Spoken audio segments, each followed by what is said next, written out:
So, all right, let's dive into this this world, right? I mean, what would you say is the biggest secret when it comes to 10xing the leads that most groups are just haven't figured out yet?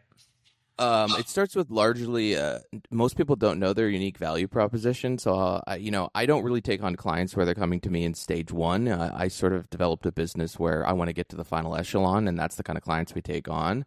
But I'm amazed by the amount of people who come to me and say, I'm a great lawyer, I have a great team, we have great reviews on Google. And I say, great, well, what is the value proposition here? How have we branded this? And many of them haven't thought about that. So it sort of starts with that. It starts with a functioning website that requires a large capital investment. I really don't think you can nowadays have a great website for under 25,000. And that to me is kind of on the low end. And then I sort of look for a client that's already sort of optimized the sites for conversions and various things there. But I'm not of the belief that you necessarily have to outspend your competitor. I think it all comes down to creativity. I mean, about 3 years ago, one of my clients had a competitor who was running a campaign where they had kind of used these buzzwords over and over, and but they weren't trademarked, and they were running a multi-million-dollar ad campaign, and they asked me to essentially neutralize it.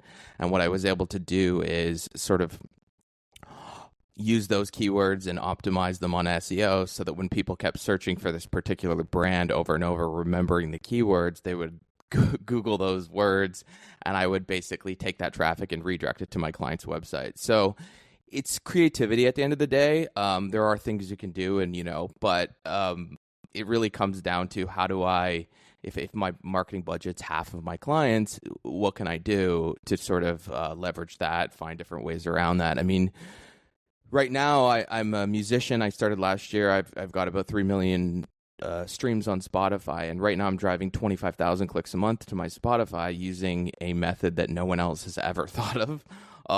That I kind of keep to myself and I use for a couple of my clients. But there's various traffic sources out there that people don't think of.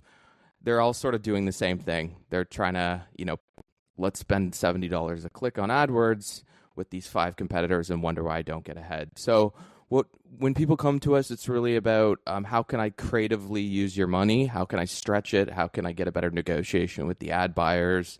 And I'm kind of building around that, but it really does require a creative mind at the end of the day.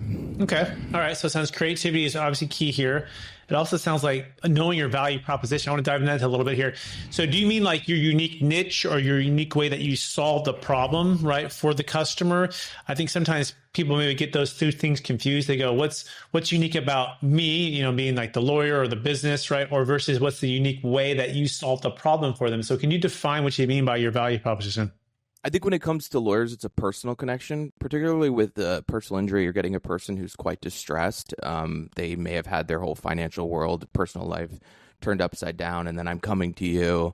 I think the first thing you want to overcome when you're a lawyer is not to become pompous or arrogant. You want to be quite approachable. But largely, when you think of entertainment or, the music I make, it's about looking at people and saying, why do I like you? The reason women like Beyonce largely is because she makes them feel a certain way. She makes them feel empowered, unstoppable, etc. So when I go to your website, if you're going to be my divorce lawyer, what do you make me feel? Do you make me feel like you're not approachable? Do I look at the photos that you've put on your website and think, God, these people don't have my back?